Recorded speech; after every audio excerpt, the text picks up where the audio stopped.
Jamhuri ya Muungano wa Tanzania, kazi endelee. Kazi na utu. Jamani, naomba tumsalimie Mheshimiwa Daktari Samia Suluhu Hassan. Muungwana pekee ni Mungu. Mungu ndiye ambaye kuna wakati alimpa mwanadamu anachostahili na sicho anachokitaka, lakini Mungu kwa baadhi ya nyakati alimpa mwanadamu anachokitaka kama ilivyokuja kwenye maandiko, mara baada ya mwanadamu huyo kuitosa nafsi yake kwenye maombi na dua. Hello Tanzania, hello mwana Ruangwa, niko hapa kwa dakika hizi chache. Ningekuomba uniazime macho na masikio, madini tele utapata. Na hivi leo nakuletea simulizi itakayoeleza wasifu wake mbunge wa jimbo la Ruangwa, Mheshimiwa Kaspa Mmuya. Msomaji wako ni mimi, Fahari ya Nekani Family, Sharukani Sidat Bey. Naendelea kuwashukuru sana wapiga kura wangu kutoka jimbo la Ruangwa. Kwa kweli wanazidi kuniamini na kuniunga mkono, huku wakijua kuwa kwa dhamana niliyopewa ni ya kitaifa. Mara nyingi ninawamisi kuwa jimboni, lakini wanaelewa kuwa jambo hili ni la wana Ruangwa na jambo la kitaifa, na tunaendelea kuchapa kazi kwa kulinda nchi yetu kupitia shughuli zote zilizopo katika sekta ya ardhi.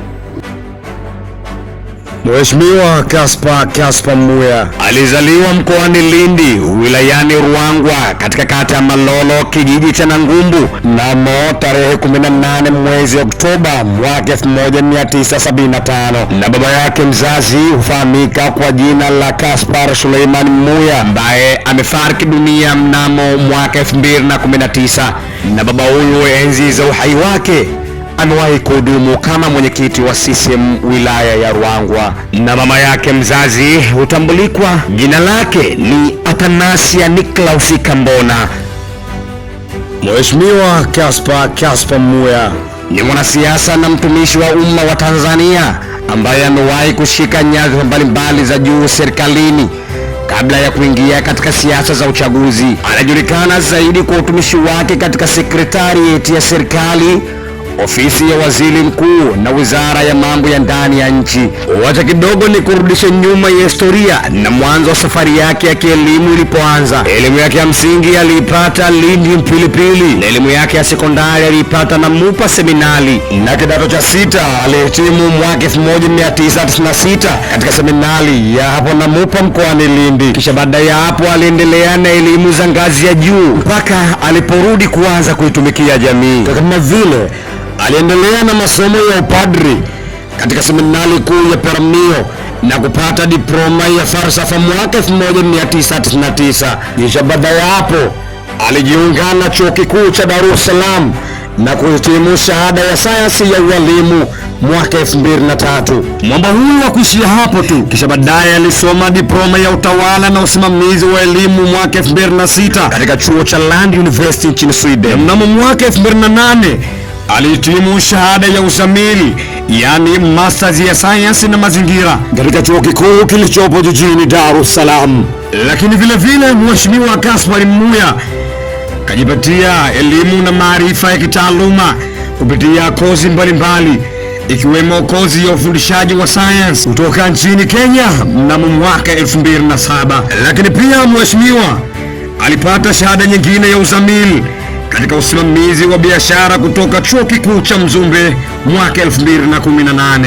Lakini pia nalo hili ongezea, Mheshimiwa amewahi kuhudhuria kozi fupifupi ndani na nje ya nchi, ikiwemo Afrika Kusini, Thailand pamoja na Uganda. Mheshimiwa Kaspa Mmuya alivyorudi na kuanza kuitumikia jamii, alianza kama mwalimu katika shule ya sekondari Kibaha Boys iliyopo Tumbi mkoa wa Pwani, na alihudumu hapo takriban kwa muda wa miaka 7. Lakini pia aliwahi kuwa mratibu wa matibabu ya fistula nchini Tanzania chini ya CCBRT pamoja na Wizara ya Afya kwa muda wa miaka 7. Lakini pia Mheshimiwa aliwahi kuwa meneja wa miradi ya Equip Tanzania kwa ufadhili wa serikali ya Uingereza kwa muda wa miaka 4. Lakini pia achilia mbali hilo, Mheshimiwa aliwahi kuwa meneja wa kanda chini ya mradi wa afya PAC-FP kwa maana ya Post Abortion Care Family Planning chini ya ufadhili wa USAID kutoka nchini Marekani.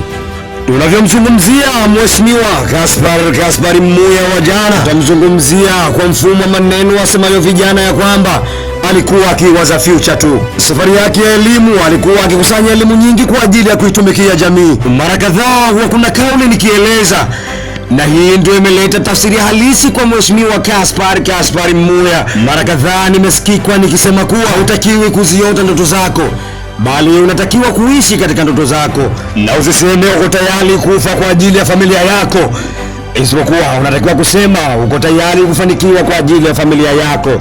Mheshimiwa Gaspar Muya amezurula nchi nyingi na kupoteza muda mwingi kwa ajili ya kutafuta elimu. Katika akili yake ilikuwa imetawala akili ya uzalendo, akiwawaza Watanzania na namna gani ataitumikia jamii hiyo. Kila taifa alilokwenda kutafuta elimu, akili yake ikimweleza kuwa mbali na nyumbani, lakini karibu na wenyeji bado nyumbani hapo, na ndio maana unaambiwa jisikie huko nyumbani.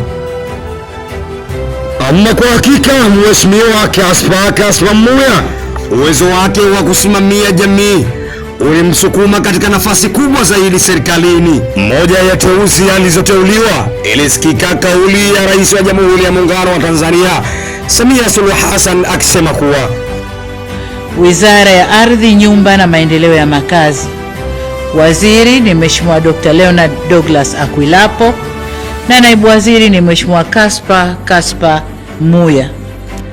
Lakini hakuishia hapo tu. Mheshimiwa Muya aliwahi kuwa naibu katibu mkuu ofisi ya waziri mkuu, sera, bunge na uratibu mnamo Aprili mwaka 2021. Safari yake hii haikuishia hapo tu. Pia aliwahi kuwa katibu mkuu Wizara ya Mambo ya Ndani ya Tanzania mnamo Disemba mwaka 2022. Na ilipofika March mwaka 2024, Mheshimiwa Gaspar Muya alikuwa katibu tawala mkuu katika jiji la Dodoma.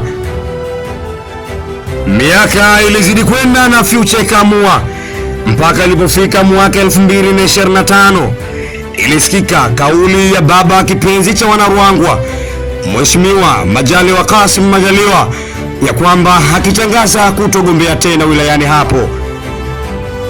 Nataka nitumie nafasi hii kwanza kukishukuru chama changu cha Mapinduzi ngazi ya wilaya na mkoa. Nimefanya kazi wakati wote na chama chetu, bado mimi ni mwanachama wa CCM, na kwa nafasi ninayonayo mimi ni mjumbe wa kamati kuu na halmashauri kuu ya CCM taifa, bado naendelea nao. Kutokana na majukumu haya, kuacha nafasi hii na kuwaruhusu Wanaruangwa wenzangu waendelee, wale ambao nilikuwa naona wanapenda kushiriki kwenye maendeleo yetu, wale ambao niliungana nao katika kufanya kazi za maendeleo wilaya ya Ruangwa, ambao leo wameshaanza kuchukua fomu. Hawa wote waliochukua fomu ni wazaliwa wa Ruangwa. Baada ya kauli hiyo ya ujasiri kutoka kwa baba huyu wa Ruangwa, kauli ambayo iliyorarua mioyo ya Wanaruangwa, ndipo Mheshimiwa Gaspar Muya alitumia fursa hiyo na kuchukua fomu katika kuhakikisha kwamba anawania katika kura za maoni kupitia Chama cha Mapinduzi CCM. Hivyo katika kura hizo za maoni, Mheshimiwa Gaspar Muya alikuwa akishindana na wagombea wengine watatu, na mwishowe matokeo yalitoka kuwa Gaspar Muya ndiyo atakayewakilisha Chama cha Mapinduzi katika nafasi ya ugombeaji wa ubunge jimbo la Ruangwa. Na wale waliokuwa wakiwania nafasi hiyo, wa kwanza akiwa ni Fikirini Boniface Liganga, na wa pili ni Bakari Kalembo na Mpenya, na huku watatu wakiwa Philip Makota, na wanne akiwa ni Mheshimiwa Gaspar Muya. Na huku Mheshimiwa Gaspar Muya akiibuka kidedea kwa ushindi mnono. Na ulipofika uchaguzi mkuu, Mheshimiwa Gaspar Muya alipewa dhamana na wananchi wa jimbo hilo, kwa maana alikuwa mshindi na kuwa kiongozi aliyepewa dhamana ya kuongoza Wanaruangwa wanaokadiriwa takriban watu 185,573. Amini na kuambia, kila yalipotajwa maendeleo mbele ya Wanaruangwa tulijibu kuwa inawezekana. Naye baba Gaspar Muya amekwenda kuendeleza mwendelezo wa maendeleo pale ambapo alipoishia baba wa Ruangwa, Mheshimiwa Majaliwa Kassim Majaliwa. Palipokuwa na mamia ya wengi, kuna watu watasema hati atamshinda. La hasha, salana abadan, amana never ever have. Anasimamia pale ambapo Mheshimiwa Majaliwa kaishia, naye pia atakuwa mkombozi kama Musa kwa wana wa Israeli. Pia kodi na kanuni ndio ile ile. Ruangwa kwa maendeleo inawezekana. Mpaka kufikia hapa tuamini kuwa umejichukulia maarifa makubwa na utambuzi mkubwa kuhusiana na Mheshimiwa Kaspa Muya. Nashusha chini kalamu wanangu, mbona yakundungu kumeyo mwanja. Makala hii imetayarishwa na mimi Fahari ya Nekani Family, Ruangwa wilayani Mandarawe ndo katani na Chinyimba mabegani, nyumbani kitovu ndo kilikozikwa. Ni mimi mwanafunzi wa Ihya Islamic Education Center Kilwa Masoko, Sharukani Sidat Bey, kupitia Sharukani Online TV. Mimi Kaspa Muya naapa kwamba nitakuwa mwaminifu kwa Jamhuri ya Muungano wa Tanzania na kuitumikia kwa moyo wangu wote, na kwamba nitahifadhi, nitailinda na kuitetea Katiba ya Jamhuri ya Muungano wa Tanzania kwa mujibu wa sheria iliyowekwa. Ewe Mwenyezi Mungu nisaidie.